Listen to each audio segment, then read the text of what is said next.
The Zephyrian fleet moved through space like a blade cutting through silk. Admiral Keithvar stood on the bridge of his flagship, watching the blue-green world grow larger on the view screen. Earth, they called it. The third planet from a yellow star, inhabited by a species that had barely learned to leave their own atmosphere. Intelligence reports confirm. Admiral, his tactical officer reported, her forearms working efficiently across the holographic displays. The humans have achieved basic spaceflight, but their vessels are primitive. Chemical rockets mostly. A few experimental fusion drives. Nothing that poses any threat to our forces. Kethavar's mandibles clicked in satisfaction. The Galactic Confederation had been expanding for 3 centuries, bringing order to the chaos of independent worlds. Some species joined willingly, recognizing the benefits of unified governance. Others required persuasion.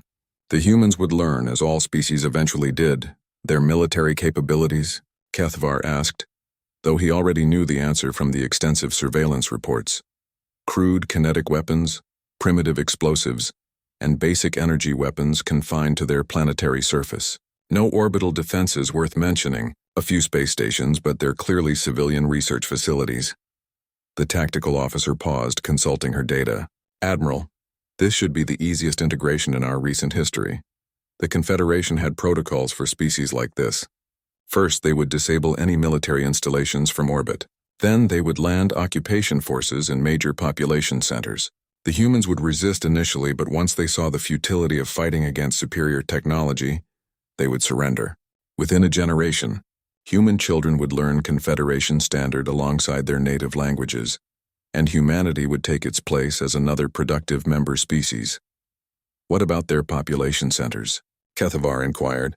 Scattered across their single inhabited world, largest concentrations are in areas they call cities. No unified planetary government, which will actually make this easier. We can negotiate with individual nation-states rather than dealing with a coordinated global response. Kethavar had overseen dozens of integrations. The pattern was always the same. Species that hadn't developed interstellar capability were essentially children playing with toys. They might have impressive technology for their development level, but compared to Confederation science that had evolved over millennia, they were utterly outmatched. Sir, the communications officer called out, we're receiving transmissions from the planet. Multiple sources, different languages. Should we respond? Not yet, Kethavar decided. Let them wonder. Fear will make them more reasonable when we do make contact. The fleet consisted of 12 heavy cruisers, 47 destroyers, and over 300 support vessels. Each heavy cruiser carried enough firepower to level a continent. The destroyers could eliminate any resistance before it formed. The support ships held enough troops to occupy every major population center simultaneously. As they approached Earth's orbit, the sensors picked up the humans' pathetic attempts at space-based infrastructure. A few dozen satellites, some kind of orbital laboratory, and what looked like the beginning of a mining operation on their moon. Kethavar almost felt sorry for them. They were trying so hard to reach for the stars, not knowing that the stars had already reached for them. Admiral, the science officer reported, preliminary biological scans indicate the humans are remarkably similar to several other species we've integrated. Bipedal tool users demonstrate pack bonding behavior. Standard integration protocols should be highly effective. That was good news. Some species required specialized handling due to unique psychological or physiological traits. The Crystalline Confederacy, for instance, had required completely different accommodation protocols due to their silicon-based biology. The Hivemind Collective needed careful separation to prevent their psychic links from forming resistance networks. But humans appeared to be straightforward carbon-based individuals.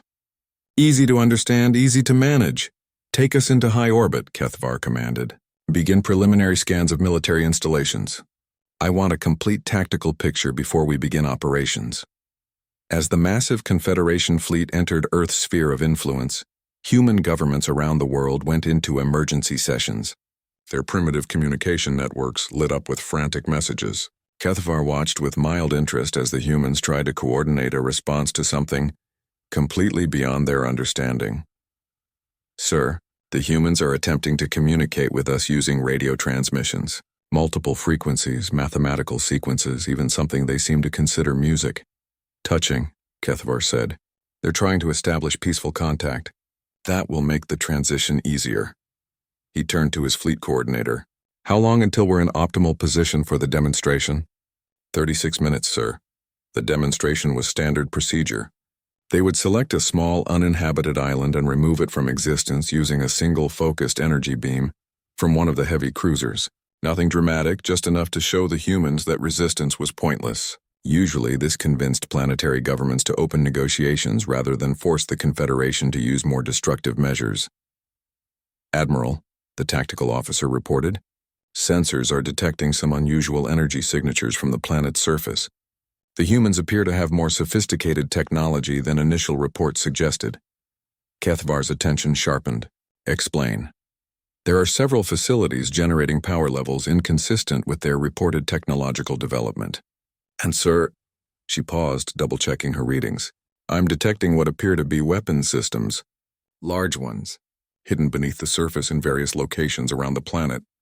That's impossible, Kethvar said. Our intelligence network is comprehensive. We've been monitoring this system for 50 years. Yes, sir, but these installations appear to be very well concealed. And Admiral, the power signatures. They're not using the primitive fusion we expected. These readings suggest something far more advanced. A cold feeling began forming in Kethvar's stomach. In 3 centuries of expansion, the Confederation had encountered every type of defensive system imaginable.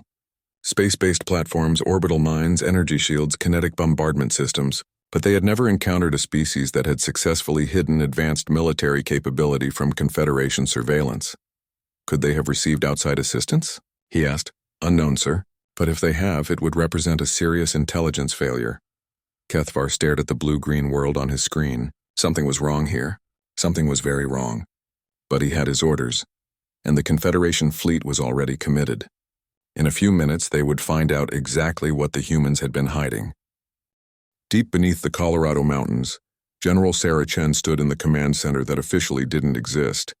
Around her, dozens of technicians worked at stations that represented the culmination of 70 years of secret human development. Project Prometheus had begun in the 1950s, when the first unidentified objects were detected beyond Pluto's orbit. While the world above worried about nuclear war and economic prosperity, a small group of scientists and military leaders had prepared for a very different kind of conflict. General, the Confederation fleet has achieved high orbit, reported Colonel Martinez from the sensor station. 12 heavy cruisers, 47 destroyers, approximately 300 support vessels. Exactly as our simulations predicted, Chen said grimly. For decades, humanity had intercepted Confederation communications, studied their technology, and analyzed their expansion patterns. The aliens believed themselves undetectable, but they had never encountered a species paranoid enough to look for invisible signals in the cosmic background radiation. Status of the orbital defense platforms? She asked. All Ghost satellites are operational and remain undetected. The Confederation fleet is treating them as space debris just as planned. The Ghost satellites were humanity's greatest achievement in stealth technology. Each one appeared to be a dead chunk of metal drifting through space. But inside their carefully designed shells lay weapon systems that would have been impossible just 20 years ago. Powered by miniaturized antimatter reactors and armed with relativistic projectile cannons, each satellite could punch a hole through a Confederation heavy cruiser. Ma'am, called out Lieutenant Singh from communications, we're receiving standard Confederation integration protocols. They're demanding we prepare for peaceful transition to Confederation governance. Chen almost smiled. The aliens still thought this would be easy. Any word from the other installations? Beijing confirms ready status. Moscow is online. The Sahara facility reports all systems nominal. Australia, Amazon, and Antarctica are standing by. 7 installations hidden across the globe, each one a testament to what humanity could accomplish when it truly understood the stakes. While the world's governments publicly maintained their traditional divisions, they had secretly unified against the alien threat decades ago. Politicians might argue about trade deals and territorial disputes, but when it came to species survival, humanity had quietly become one people with one purpose. General, reported the tactical analysis officer, Confederation fleet is moving into demonstration position. Based on their historical patterns, they'll select an uninhabited target for their show of force. Let them, Chen said. The longer they follow their standard procedures, the better our chances. She thought about the millions of people on the surface who had no idea what was happening. They went about their daily lives, working, loving, dreaming of the future, completely unaware that alien warships hung in orbit above them. It was better this way. If humanity survived the next few hours, there would be time to tell them the truth. If they didn't survive, ignorance would be a mercy. Ma'am, thermal blooms detected from Confederation heavy cruiser. They're charging some kind of directed energy weapon. On the main screen, satellite footage showed a beautiful uninhabited island in the Pacific. Palm trees swayed in the tropical breeze. Waves lapped against pristine beaches. In 30 seconds, it would be vapor. All stations, this is General Chen. The demonstration is about to begin. Do not engage until my direct order. Let them reveal their hand completely. The energy beam struck the island with the force of a small star. Sand, stone, and vegetation simply ceased to exist. The ocean rushed in to fill a crater where solid ground had been moments before. It was an impressive display of power, designed to convince any reasonable species that resistance was suicide. General, reported Colonel Martinez, the Confederation flagship is broadcasting on multiple frequencies. They're demanding to speak with the highest human authorities within 1 hour, or they will begin targeting populated areas. Time to respond, Chen said. Open a channel to their flagship. Make sure they can trace the signal to the White House. The president appeared on screen from the Oval Office. He looked appropriately shocked and terrified, exactly as any leader would when faced with overwhelming alien technology. What the Confederation couldn't see was the sophisticated holographic system that made it appear he was in Washington, when he was actually 300 feet underground in the same facility as Chen. We surrender, the president said, his voice shaking with what appeared to be fear. Please don't hurt our people. We'll cooperate with your integration process. On the Confederation flagship, Admiral Kethvar relaxed slightly. This was exactly the response their protocols predicted. Fear, followed by rapid capitulation, followed by negotiated surrender. The humans were behaving exactly as expected. Excellent, he said to his tactical officer. Begin landing preparation. We'll establish our primary base in the area they call North America. Have the troop ships begin atmospheric entry. But in the Colorado facility, General Chen was smiling for the first time in months. All stations, the aliens are beginning their landing sequence. Initiate Phase 2. Activate ghost satellites and prepare ground-based systems for Operation Rainfall. Ma'am, asked Colonel Martinez, should we warn the civilian populations in the landing zones? Negative. Any massive civilian movement would alert the Confederation that we're more organized than we appear. Emergency shelters in the target zones were evacuated yesterday under cover of routine emergency drills. Civilian casualties will be minimal. She turned to the weapons control station. Lieutenant Commander Kim, status of the relativistic cannons. All 7 installations report ready to fire, General. We have firing solutions for every major Confederation vessel. And the antimatter charges? Positioned and armed. The moment their troop ships enter the atmosphere, we can eliminate them. Chen looked around the command center. Every person here had volunteered for this mission, knowing they might not survive the next hour. They were the best of humanity, representing every nation, every culture, every dream of freedom their species had ever possessed. Ladies and gentlemen, she said, our entire species is counting on the next few minutes. The aliens think we're primitives who got lucky with some hidden technology. They're about to learn that humans have been preparing for this moment for 70 years, and we didn't waste a single day. On her screen, the first Confederation troop ships began entering Earth's atmosphere, their hulls glowing with re-entry heat. They had no idea they were flying into the most sophisticated trap any species in galactic history had ever prepared. Admiral Kethvar watched the tactical display with satisfaction as the first wave of troop ships descended toward Earth's surface. The humans had surrendered faster than most species, which meant the integration would be smooth and efficient. His troop ships were heading for landing zones in North America, Europe, and Asia, where they would establish control centers in major human cities. Sir, reported his communications officer, we're receiving compliance confirmations from human governments worldwide. They're ordering their military forces to stand down and offering full cooperation. Excellent. It appears the species has wisdom to match their technology.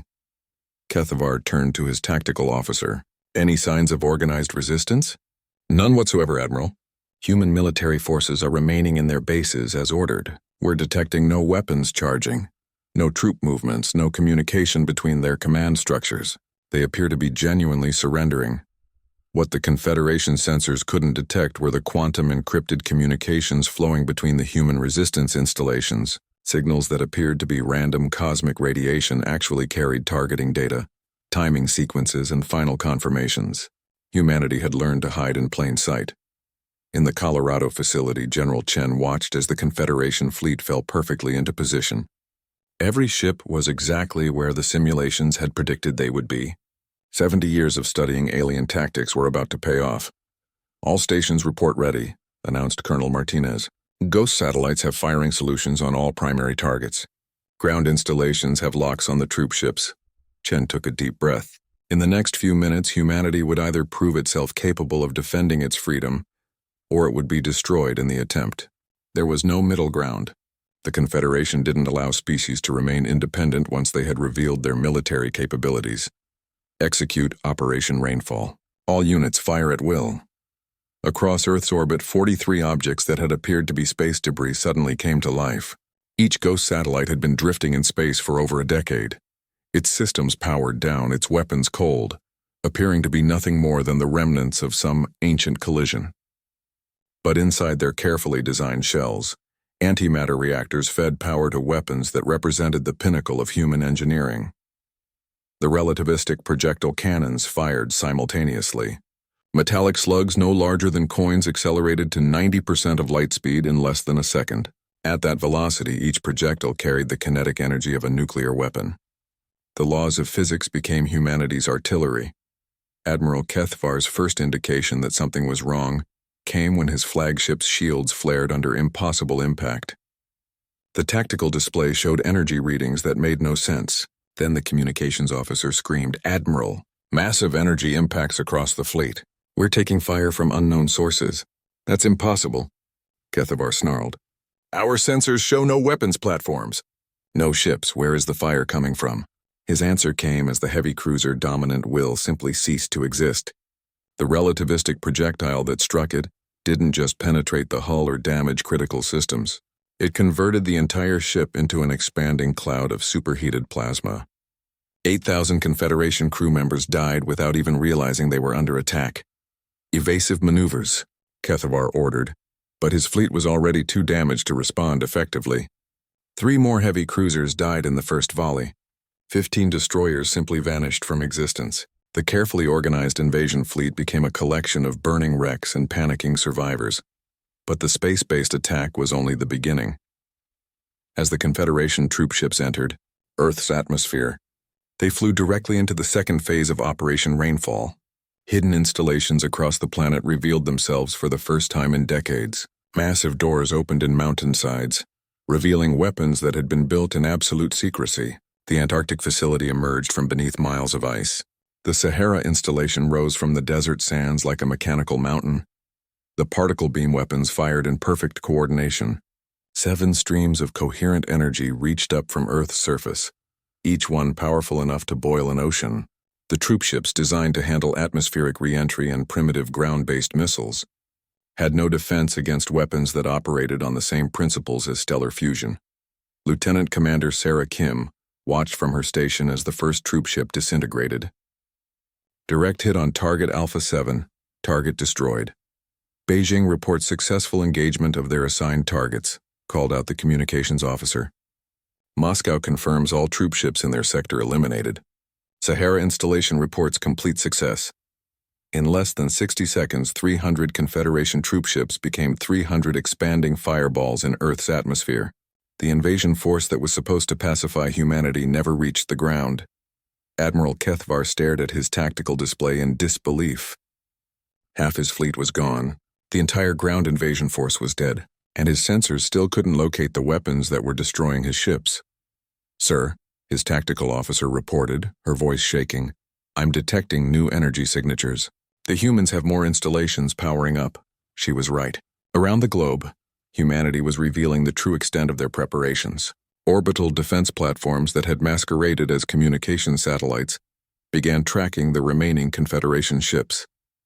Weapons installations that had appeared to be research facilities on the moon suddenly showed their true purpose. "How is this possible?" Kethvar whispered. "Our intelligence indicated they were a primitive species. Basic spaceflight, no serious military capability." "Sir," reported the science officer, analyzing the weapons signatures from their attacks. "Admiral, these humans are using technology we've never encountered. The projectile weapons appear to be relativistic kinetic systems. The energy weapons show coherence patterns beyond our current understanding. They've been hiding this from us," Kethvar realized. "For how long?" General Chen had anticipated that question. She opened a direct communication channel to the Confederation flagship, her image appearing on their main screen. She wore the uniform of the United Earth Defense Force, an organization the aliens had never known existed. "Admiral Kethvar," she said, using his name with casual familiarity that sent chills through the alien commander. "Welcome to Earth. I'm General Sarah Chen, commanding officer of the Terran Defense Grid. We've been expecting you." "You? How do you know my name?" Kethvar demanded. "We've been monitoring your communications for 70 years, Chen replied. "We know your rank structure, your tactical doctrines, your expansion patterns, and your personal history." "Did you really think you could expand across the galaxy without anyone noticing?" The implications hit Kethvar like a physical blow. If the humans had been intercepting Confederation communications for decades, they knew everything. Fleet positions, invasion schedules, technological capabilities, even strategic plans for future expansions. "Surrender your remaining vessels, Admiral," General Chen continued. "Your invasion has failed. Your fleet is crippled. And frankly, we're just getting started. Would you like to see what else we've been building?" Admiral Kethvar struggled to process what he was seeing. The human female on his screen spoke with the confidence of someone who held all the advantages, but that was impossible. The Confederation had been expanding for 3 centuries. They had conquered over 400 worlds. No species had ever successfully resisted their integration protocols. "You're bluffing," he said, though doubt crept into his voice. "Your planet cannot possibly possess technology superior to the Confederation." General Chen smiled, and something in that expression made Kethvar's blood run cold. "Colonel Martinez, show the Admiral our deep space monitoring systems." The view screen shifted to display a 3-dimensional map of local space. Hundreds of small objects appeared, scattered throughout the solar system. Each one pulsed with a soft blue light, and as Kethvar watched in growing horror, he realized what he was seeing. "Those are surveillance probes," Chen explained. "We've been tracking your fleet since you entered our outer system. We know the exact position of every ship, their current damage status, their remaining ammunition, and their crew complements. We also know about the reinforcement fleet you have waiting 3 light-years away." "That's impossible," Kethvar whispered. But even as he spoke, he knew it was true. The tactical accuracy of the human attack could only have come from perfect intelligence. "You want to know how this is possible?" Chen continued. "Let me tell you a story, Admiral. 70 years ago, we detected your advanced scouts. Most species would have panicked or tried to hide or simply hoped you would pass them by. But humans are different. We've spent our entire evolutionary history fighting for survival against predators, against nature, against each other. When we identified a threat to our existence, we didn't despair. We prepared." She gestured to something off-screen, and another display appeared showing massive construction projects. Underground cities, orbital shipyards, weapon manufacturing facilities that stretched for miles beneath Earth's surface. Every government on our planet contributed to the project. Every scientist, every engineer, every resource we could spare went toward one goal: making sure that when you arrived, you would find Earth a very unpleasant place to invade. On the Confederation flagship's bridge, the tactical officer reported more devastating news. "Admiral, we're detecting new ships approaching from multiple vectors. Configuration unknown, but they're massive, much larger than our heavy cruisers." "Show me," Kethvar ordered. The main screen displayed 6 enormous vessels emerging from concealment behind Earth's moon. Each one was easily twice the size of a Confederation heavy cruiser, and their hull configuration was unlike anything in the galactic database. Instead of the smooth, elegant curves that characterized Confederation ships, these human vessels looked like they had been built for one purpose: war. "Meet the Terran Defense Fleet," General Chen said with obvious pride. 6 Dreadnought-class ships, each one equipped with technology your species hasn't even theorized yet. The TDS Humanity's wrath alone carries enough firepower to sterilize a continent. The ships moved with impossible precision, their engines producing no visible exhaust but somehow propelling massive tonnage at incredible speeds. As they approached the Confederation fleet, weapons ports opened along their hulls like mechanical flowers blooming in the void. "Your move, Admiral," Chen said. "You can surrender your remaining ships and crew, or you can find out what our main fleet is capable of." Kethvar looked around his bridge. Half his displays showed red damage indicators. His communications officer was receiving casualty reports from across the fleet. His tactical officer could only stare at the approaching human ships with something approaching awe. "Sir," the science officer said quietly, "energy readings from those ships are off our measurement scales. If they're using some kind of artificial black hole technology for power generation, what are our options?" Kethvar asked his tactical officer. "Honestly, sir, we could try to fight, but our remaining ships are damaged and those human vessels are completely unknown quantities. We could attempt to retreat, but our faster-than-light drives need time to charge, and I don't think they'll give us that time. Or we surrendered to a species we thought was primitive." Kethvar finished bitterly. General Chen's voice cut through their discussion. "I should mention, Admiral, that we've been in contact with several other species your Confederation has integrated. The Altarians, the Vegan Collective, the Meridian Union. It turns out they weren't as willing participants in your galactic government as your records suggest." New ships began appearing on the tactical display, designs that Kethvar recognized with growing dread. Altarian deep space cruisers, Vegan quantum fighters, Meridian assault carriers, ships that should have been under Confederation control, flying in formation with the human fleet. "You see, Admiral, while you were expanding your empire, we were building an alliance. Funny thing about oppressed species, they're very interested in cooperating with anyone who might be able to help them fight back." The scale of the deception hit Kethvar like a physical blow. This wasn't just a human trap. This was a coordinated rebellion involving multiple species across dozens of worlds. The Confederation had been infiltrated, studied, and systematically undermined for decades, and they had never realized it. "How many species?" he asked weakly. 47 worlds have secretly joined the Liberation Alliance," Chen replied. "Your Confederation isn't quite as stable as your leaders believe. It turns out that when you give species a choice between continued oppression and freedom, most of them choose freedom." On the tactical display, more ships continued to appear. The space around Earth was becoming crowded with vessels from across the galaxy, all of them armed, all of them positioned to destroy what remained of the Confederation fleet. "The other human installations you mentioned," Kethvar said, understanding finally dawning. "They're not just weapons platforms, are they?" "Very good, Admiral. Each installation is also a communications hub, connected to our allies across the galaxy through quantum entanglement networks. The moment your fleet entered our system, 47 worlds knew about it. They've been mobilizing their hidden fleets for weeks." Admiral Kethvar looked at the tactical display one final time. His invasion fleet was crippled. He was outnumbered 100 to 1 by ships using technology his scientists couldn't understand. And this was clearly just the beginning of something much larger than a single planetary defense.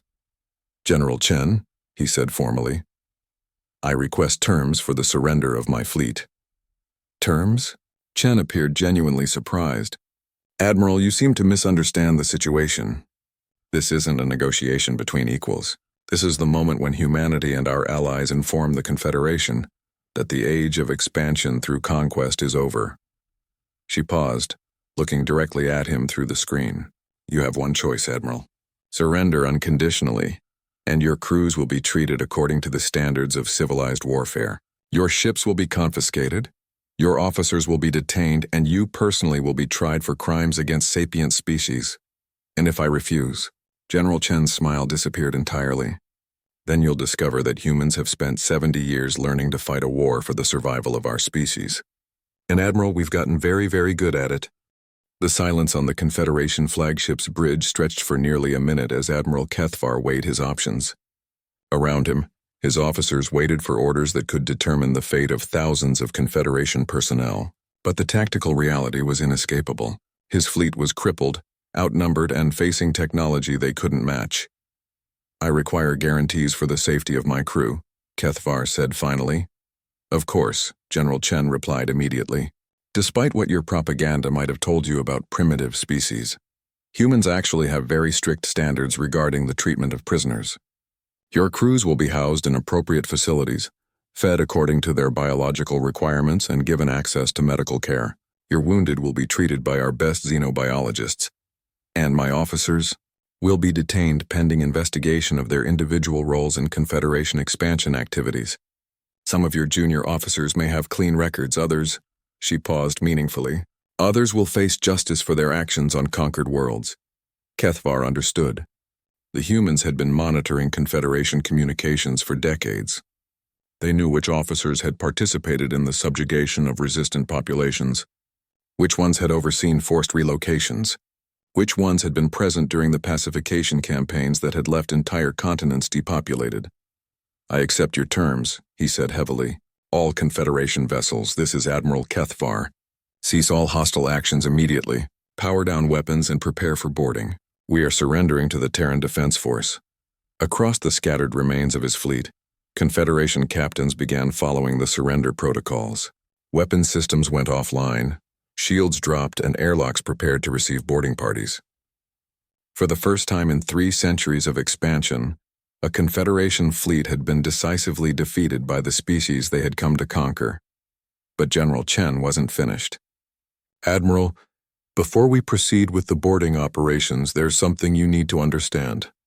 This engagement wasn't an isolated event.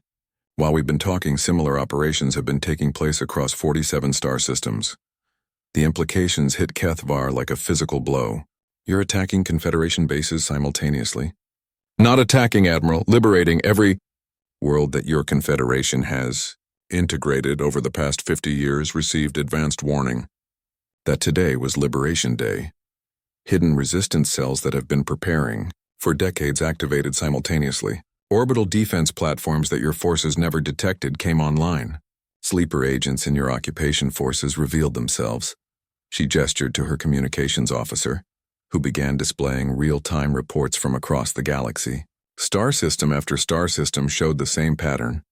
Confederation occupation forces under attack by their own supposedly pacified populations, supported by advanced technology that hadn't existed in official records. The Vegan Collective launched their operation 6 hours ago, Chen reported. Confederation garrison forces on Vega Prime are completely surrounded. The Altarian Liberation Fleet has retaken their home system and is moving on Confederation supply bases in the Centauri sector. The Meridian Union is broadcasting independence declarations on all Confederation channels. How is this coordination possible? Kethvar demanded. Faster-than-light communication doesn't work over these distances. Doesn't work with your technology, Chen corrected. But human scientists have had some interesting conversations with physicists from other species over the past few decades. Quantum entanglement communication networks have some fascinating applications when you really understand the underlying principles. The scale of what he was seeing began to sink in. This wasn't a spontaneous rebellion. This was a carefully planned, perfectly coordinated galactic-wide revolution that had been in preparation for decades. The Confederation had been infiltrated, studied, and systematically undermined by species they thought they had completely controlled. The Confederation will send reinforcements, Kethvar said weakly. You can't fight our entire fleet. Actually, we can, Chen replied matter-of-factly. And we are. Your reinforcement fleet that was waiting 3 light-years away?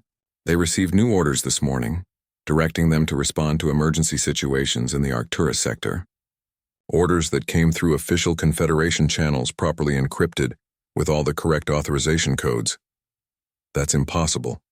Those codes change daily. Yes, they do. And we've been intercepting and decoding them for 30 years. Admiral, your entire command and control system has been compromised. Half the emergency situations your fleets are responding to right now are fabricated. The other half are real rebellions that we helped coordinate. Chen's expression became almost sympathetic. You have to understand, Admiral, the Confederation's biggest weakness was the same thing that made it powerful. Centralized control, standardized procedures, predictable responses. Once we figured out how your system worked, it became relatively simple to manipulate. On the flagship's bridge, the science officer looked up from her analysis station with growing alarm. Admiral, I'm detecting massive energy buildups throughout the system. The humans have installations we never identified, and they're all powering up simultaneously. What kind of installations? Kethavar asked, though he was beginning to suspect he didn't want to know the answer. General Chen answered for him. Shipyards, Admiral. We've been building a fleet for 70 years, not just the 6 dreadnoughts you've seen, but over 300 vessels designed specifically to fight Confederation technology. Would you like to see them? Space around Earth's moon began to shimmer as massive cloaking fields deactivated. One by one, human warships appeared in formations that extended far beyond the moon's orbit. Battleships, carriers, destroyers, cruisers, and vessel types that didn't match any classification in the Confederation database. The human fleet was larger than most Confederation sector forces. We call it the Liberation Fleet, Chen explained. Every ship crewed by volunteers from dozens of species. Every weapon system designed to counter specific Confederation defensive technologies. Every tactical doctrine developed by studying 3 centuries of your expansion campaigns. Admiral Kethavar sat heavily in his command chair. The magnitude of the intelligence failure was almost incomprehensible. The Confederation had been so confident in their superiority, so certain that primitive species posed no threat, that they had failed to notice the largest military buildup in galactic history, happening right under their sensors. What happens now? He asked. Now, Admiral, the galaxy learns that the age of Confederation expansion is over. Your fleet will be interned, your crews will be processed, and you personally will be transported to Earth for debriefing. We have a great deal to discuss about Confederation military doctrine, strategic plans, and the locations of forced labor camps throughout your territory. And then? General Chen's smile returned, but this time it held no warmth. Then, Admiral, you're going to help us plan the liberation of every world your Confederation has conquered. Because while your fleet was discovering that humans don't surrender easily, similar surprises are being prepared for every Confederation stronghold in the galaxy. The other species will never accept human leadership, Kethavar said desperately. You can't forge a galactic government from rebellion. You're absolutely right, Chen agreed.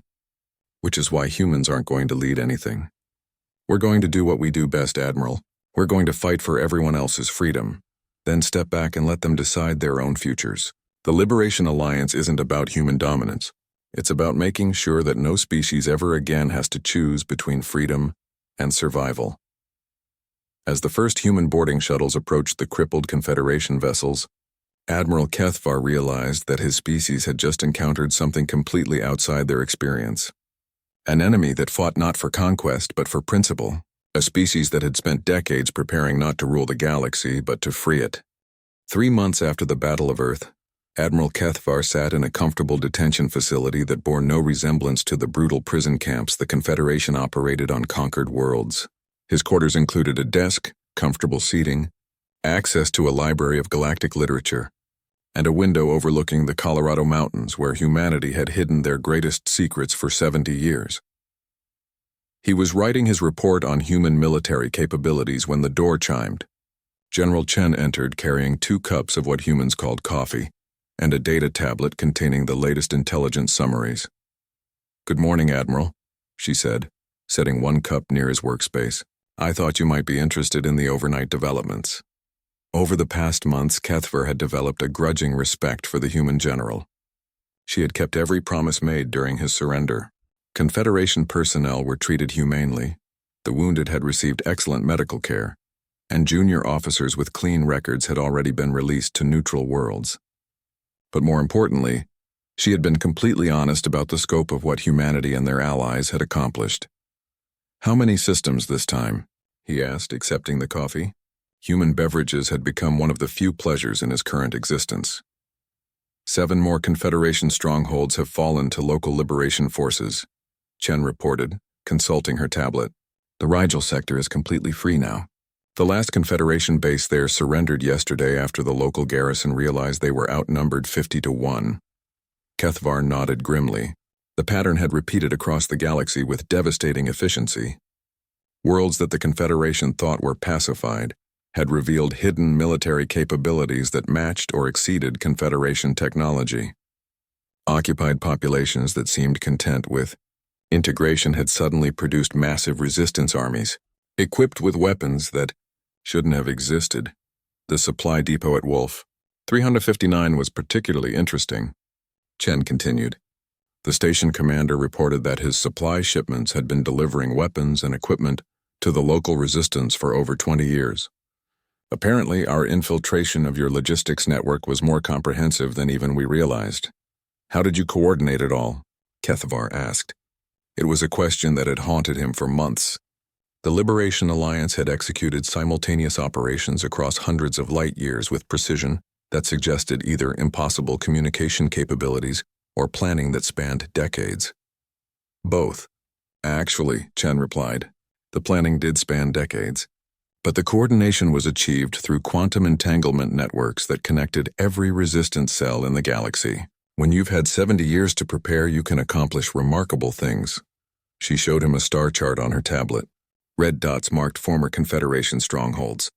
Green dots showed liberated worlds. Blue dots indicated systems where liberation operations were still in progress.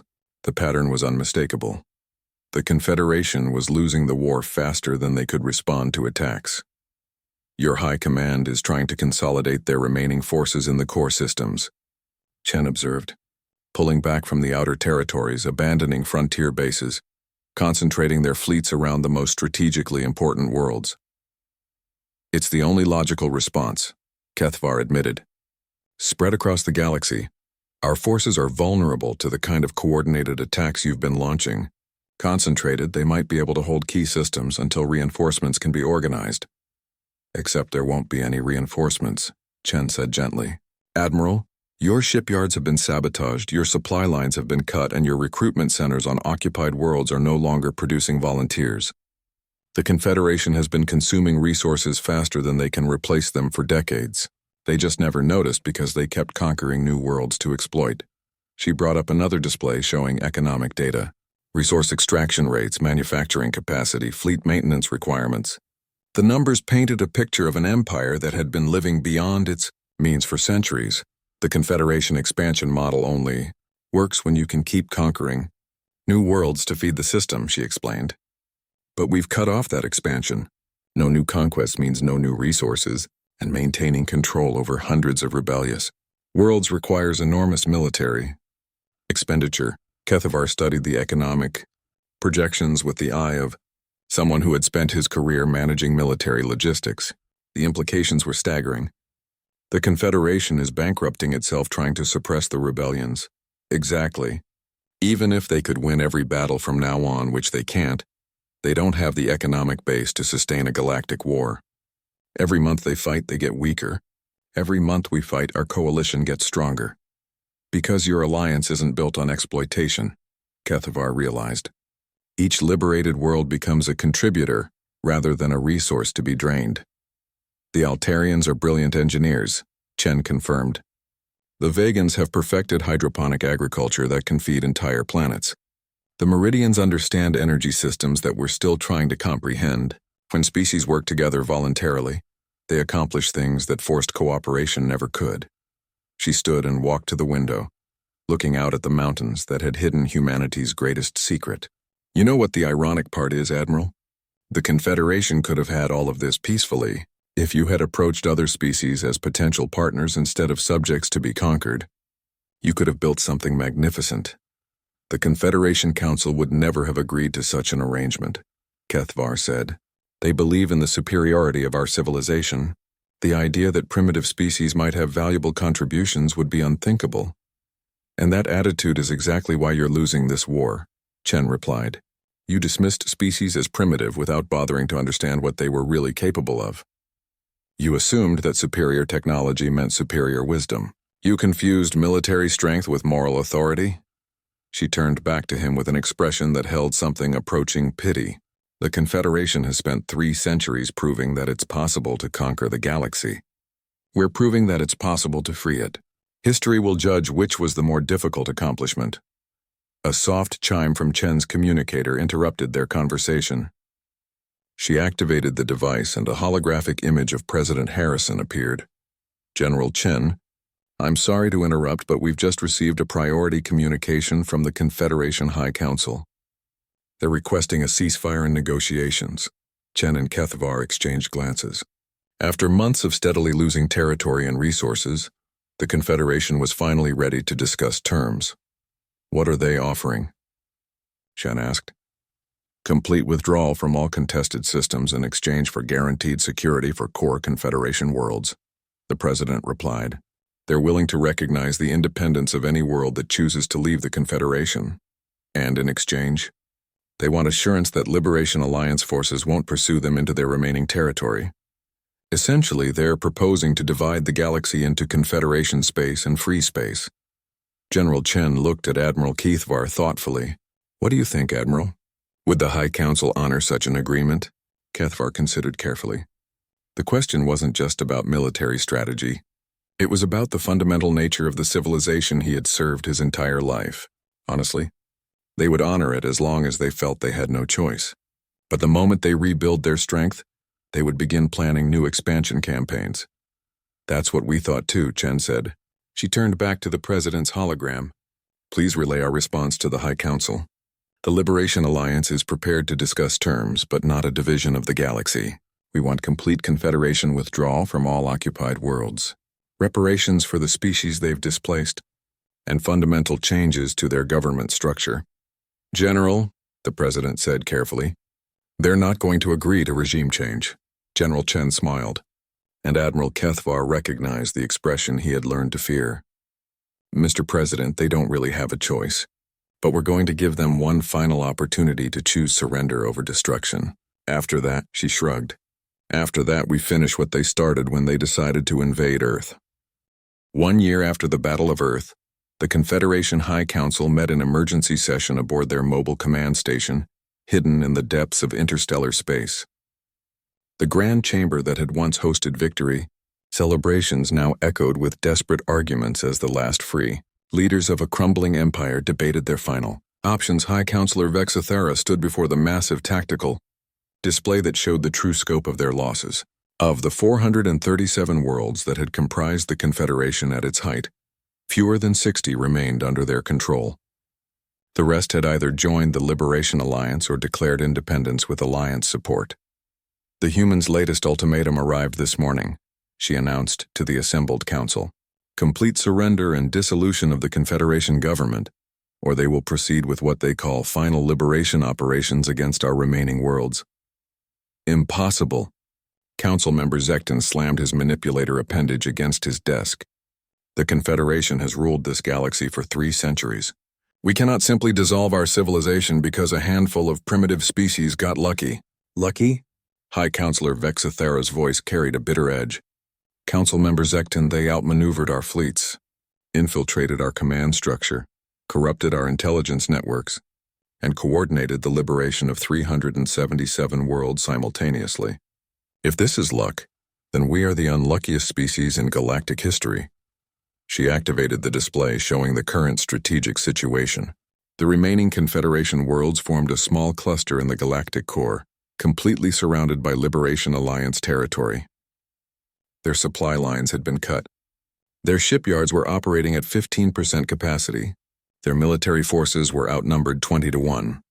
What about the reports from Admiral Keithvar? Asked Council Member Feldara.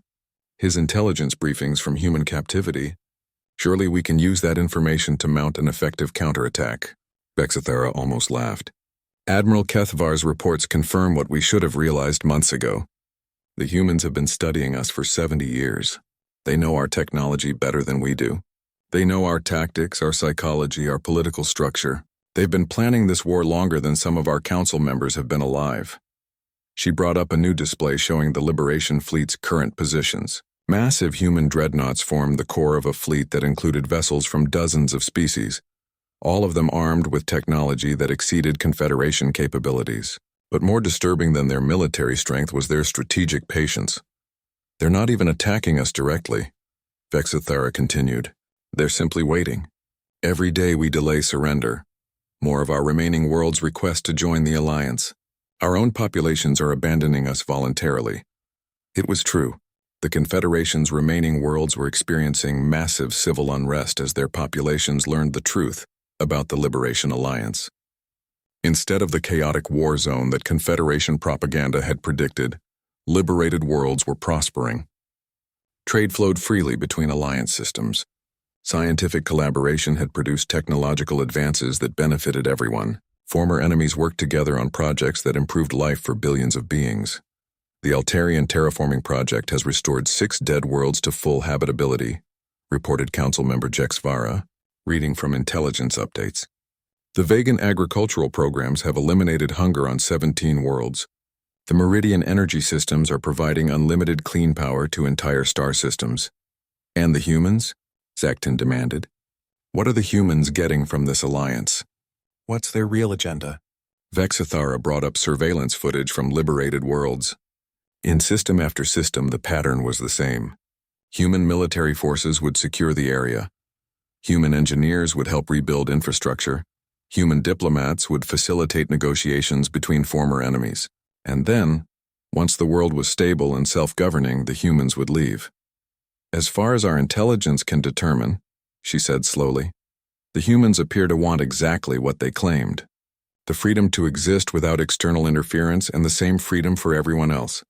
That's impossible, Zekton insisted. No species fights a galactic war for purely altruistic reasons. There must be some hidden agenda, some long-term plan for domination. Council Member Zekton, Vexthara said wearily, you're thinking like a Confederation leader. You assume that power must be seized and held because that's how our civilization has always operated. But what if we're wrong? What if there really are species that fight for principles rather than profit? Before Zekton could respond, the chamber's communication system activated. General Chen's image appeared on the main screen, transmitted from the bridge of the Liberation Fleet flagship. High Counselor Vexithara, she said formally, I'm contacting you to inform you that our deadline for your response has expired. Since you have not agreed to our terms for peaceful surrender, Liberation Alliance forces will begin final operations against remaining Confederation strongholds in 72 hours. General Chen, Vexithara replied, surely we can negotiate some kind of compromise. The Confederation is prepared to make significant concessions. The time for compromise ended when your forces attempted to subjugate Earth, Chen said simply. You have 72 hours to evacuate all Confederation personnel from occupied worlds. Any military forces that remain after that deadline will be considered hostile and dealt with accordingly. And if we refuse? General Chen's expression didn't change. High Counselor, your military forces are outnumbered, outgunned, and cut off from resupply. Your populations are in open revolt. Your economy is collapsing. You can surrender with dignity, or you can be destroyed with honor. But either way, the Confederation ends in 72 hours. The transmission ended, leaving the council chamber in stunned silence. For the first time in their species' recorded history, they faced an enemy that held all the advantages and was prepared to use them. What are our options? Asked Feldara quietly. Vexthara consulted her tactical advisors through a private channel, then shook her head. We have enough ships for one final battle. We could attempt to break through the Alliance blockade and escape to unexplored regions of the galaxy. Some of our people might survive to rebuild, or we surrender unconditionally and hope that humans are as honorable as they appear to be. The debate that followed was brief. Even the most militant council members could see that continued resistance would only result in the complete extermination of their species. The humans had demonstrated both the capability and willingness to destroy any force that opposed them. I call for a vote, Vexithara announced. All in favor of immediate unconditional surrender? One by one, the council members indicated their agreement. Even Zekton, who had argued for resistance until the end, finally accepted the inevitable. 12 hours later, Admiral Kethvar stood on the bridge of a Liberation Alliance vessel, watching as the last Confederation fleet powered down their weapons and prepared for surrender. Beside him, General Chen observed the proceedings with satisfaction but no visible triumph. It's over, she said quietly. After 3 centuries, the Confederation has finally ended. What happens now? Kethvar asked. Now we keep our promises, Chen replied. Confederation personnel will be processed according to their individual records. War criminals will face justice, but ordinary soldiers and civilians will be free to settle on any world that will accept them. Your people will have the same choice as everyone else, the freedom to determine their own future. And Earth? General Chen smiled, and for the first time since he had met her, the expression held genuine warmth. Earth goes back to being what it was before your people arrived, Admiral. A small blue planet orbiting a yellow star, inhabited by a species that just wants to be left alone to explore the universe in peace. As the formal surrender ceremonies began, Admiral Kethvar realized that he was witnessing something unprecedented in galactic history. Not just the end of an empire, but the birth of a new kind of civilization, one built on cooperation rather than conquest, on freedom rather than force. The humans had kept every promise they had made. They had fought for liberation, not domination. And now, as the Confederation ended and a new age began, they were already preparing to step back and let others shape their own destinies.